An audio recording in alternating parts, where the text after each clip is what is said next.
Bismillahirrahmanirrahim. Assalamualaikum warahmatullahi wabarakatuh. Waalaikumsalam warahmatullahi wabarakatuh.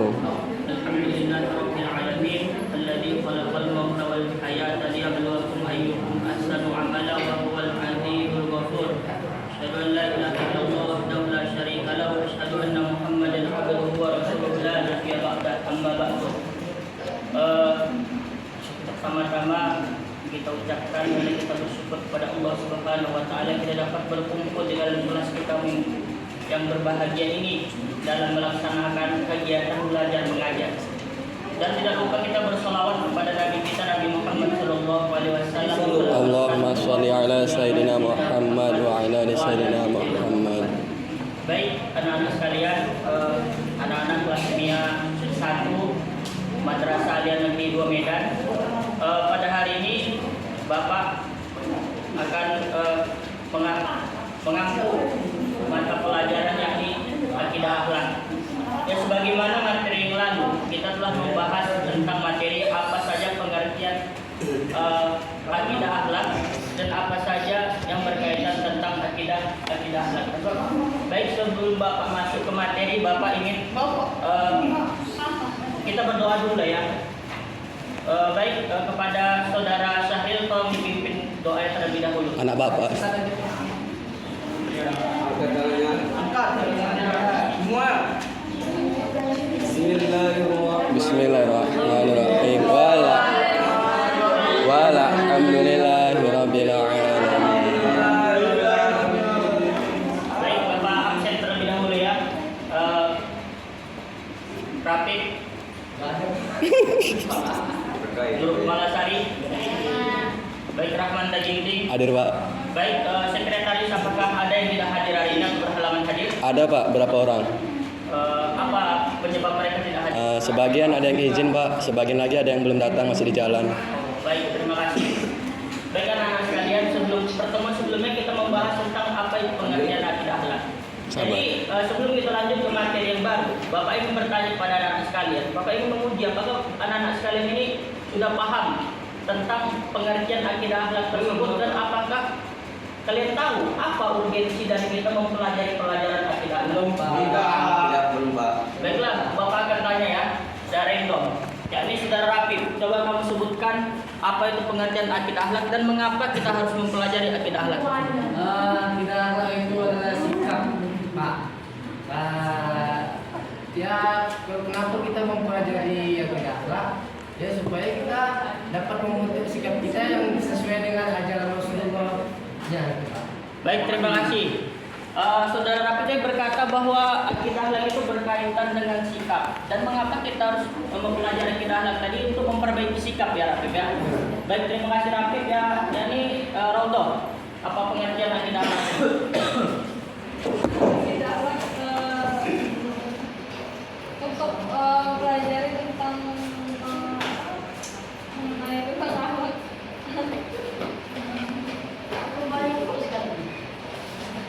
Itu Pak. Jadi urgensinya menurut kamu kenapa kita harus belajar akidah akhlak? Supaya kita bisa memperbaiki akhlak. Baik. Baik anak-anak sekalian, jawaban kalian semua benar. Bapak akan Bapak simpulkan kembali dan Bapak mohon kalian untuk mengingat apa itu pengertian akidah akhlak. Ini akidah akhlak ialah pelajaran tentang membahas akhlak dan bagaimana cara berperilaku secara agama Islam. Jadi kenapa sih Pak kita harus mempelajari akidah akhlak ini? Mungkin dari kalian semua ada yang sekolah dulu sekolah SDIT, Islam Terpadu, MTS. Kemudian di SMA kita pelajari lagi akidah akhlak. Kenapa sih kita harus pelajari akidah akhlak ini? Dan ternyata ini berkaitan dengan hadis Nabi Muhammad sallallahu alaihi wasallam. Sungguhnya saya ini diutus kata Nabi untuk memperbaiki akhlak manusia. Kalian di sini sudah pernah mempelajari secara kebudayaan Islam belum?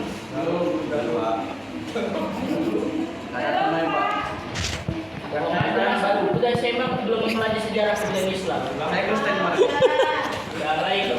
Di dalam sejarah kebudayaan Islam itu kita mengetahui bagaimana buruknya moral akhlak manusia sebelum Nabi Muhammad diutus ke Jazirah Arab.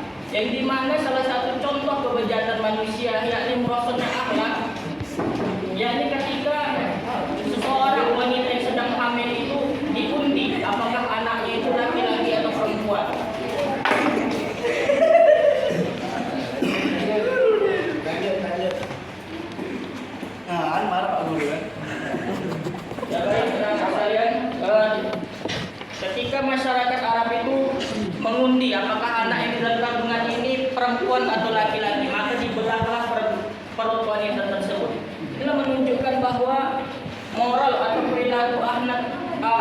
akhlak pada masa itu sangat-sangat buruk.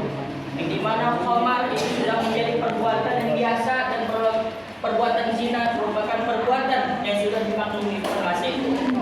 Maka pada saat Nabi Muhammad SAW diutus, disitulah akhlak mulai direformasi kembali.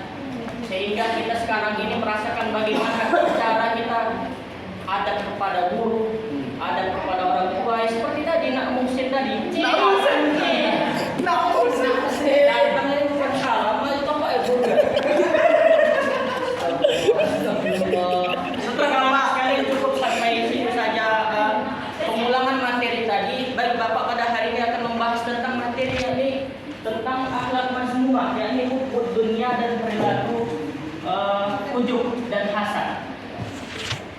Pak jangan marah-marah Pak pagi. Kenapa dulu Pak? Baiklah, sebelum Bapak jelaskan, ada yang tahu apa ini perilaku hubbud dunia? Ya baik, hubbud dunia yakni mencintai dunia. Jadi Pak, apakah kita tidak boleh mencintai dunia ini? Boleh. Akan tetapi tidak boleh secara berlebihan.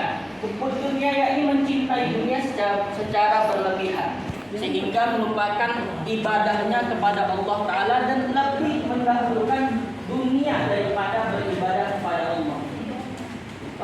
Dalilnya apa Pak? Dalilnya yakni ketika Nabi Muhammad SAW bersabda, akan datang masanya di mana kalian ini akan dikerubungi oleh bangsa-bangsa dari seluruh dunia, seakan-akan kalian itu adalah hidangan di atas piring yang akan diambil sepotong demi sepotong. Kemudian sahabat bertanya, ya Rasulullah, apakah pada masa itu jumlah kami sedikit? Apakah jumlah umat Islam sedikit? Kata sahabat. Kemudian Nabi menjawab, tidak. Kalian itu jumlah kalian itu seperti buih yang di lautan. Maksud buih di lautan banyak, akan tetapi terombang-ambing oleh ombak, ya, sangat benar anak iman. Anak iman Kemudian apa lagi lanjutan dari hadis Nabi tersebut? Kemudian kata Nabi, Allah akan mencabut rasa gentar dalam hati-hati musuh kalian itu dan menimpakan penyakit alwahan. Apa penyakit alwahan ini ya Rasulullah? Sahabat bertanya, alwahan hubbud dunya wa karahiyatil maut. Hubbud dunya, cinta terhadap dunia dan takut akan kematian.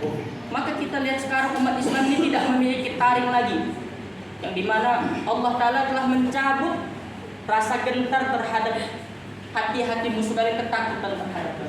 Baik anak-anak sekalian, jadi efek negatif dari kita hubbud dunya yakni kita jauh dari hubungan terhadap Allah Subhanahu wa Ta'ala, dikarenakan kita lebih mendahului untuk mencari karir kita di atas kepentingan Allah Subhanahu wa Ta'ala.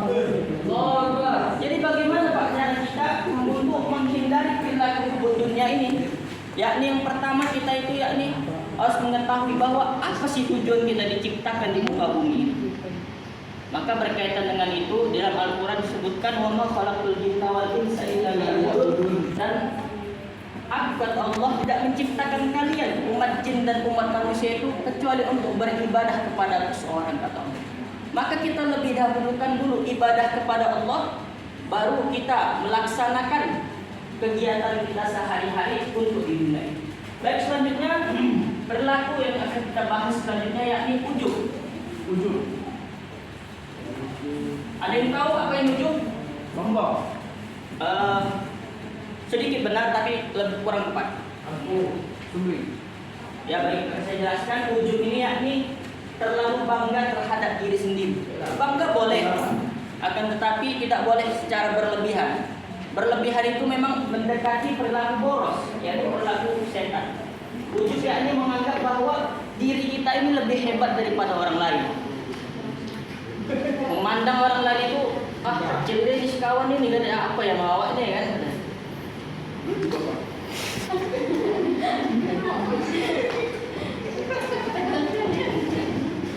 Ya baik anak-anak sekalian, jadi Pak, bagaimana cara kita menghindari perilaku ujub ini Pak?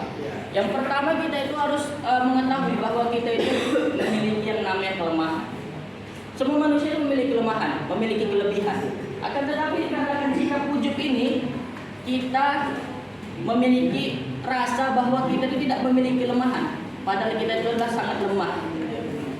Kemudian kita harus mengetahui bahwa semua potensi, kelebihan, harta, dan prestasi yang telah kita ukir itu bukan karena kehebatan diri kita, tetapi karena telah memang dikaruniakan Allah Ta'ala. Sifat ini dan rasa inilah yang dapat menghilangkan rasa ujub dari diri kita. Selanjutnya yang kita bahas yakni perilaku riya. Nanti. Materi deh ya. Itu kelompok yang lain itu nanti. Abang bimbing. Bukan kelompok. Materi yang budaya yang budaya. Enggak, itu masih kelompok 67. Itu nanti setelah ini. Anggap beliau udah dijelasin ya. Lanjut mau ngapain lagi di sini? Baiklah anak-anak sekalian, dikarenakan telah Bapak jelaskan semuanya, Bapak akan membagi kalian. Sekretaris berapa jumlah kita? 39 Pak. Oh, kita genapkan aja 40 Pak ya. boleh ya? Boleh. Baik. Bapak akan memberikan tugas sebelum kita menutup pada kesempatan kali ini. Yakni kita berjumlah Nanti 40 orang setelah ya. ini kelompok 67. Bapak akan membuat 8 kelompok yang bagi 8 yakni sama dengan 5 ya, satu kelompok. Iya Pak. Baik, tugas kita yakni saya ingin 4 kelompok ini membuat apa saja perilaku mahmudah. Kemudian 4 kelompok lagi memilih salah satu perilaku mazmumah. Kemudian dituliskan apa pengertiannya, dalil, apa bahayanya, ciri-cirinya, cara menghindarinya, dan kalian diskusikan dan dibuat sebagai mini makalah, sebagai tugas untuk minggu depan. Saya harap semuanya sudah bisa dikumpul ke meja saya nanti. Akan kita lakukan proses diskusi di mana 4 kelompok mahmudah dan 4 kelompok mazmumah. Jadi di mana pembagian kelompoknya yakni kelompok yang bernomor absen ganjil bersama nomor absen ganjil, yang bernomor absen genap bersama nomor absen genap. Baik anak-anak sekalian, dikarenakan waktu kita sudah habis ya, sudah masuk jam Bu Syariah juga.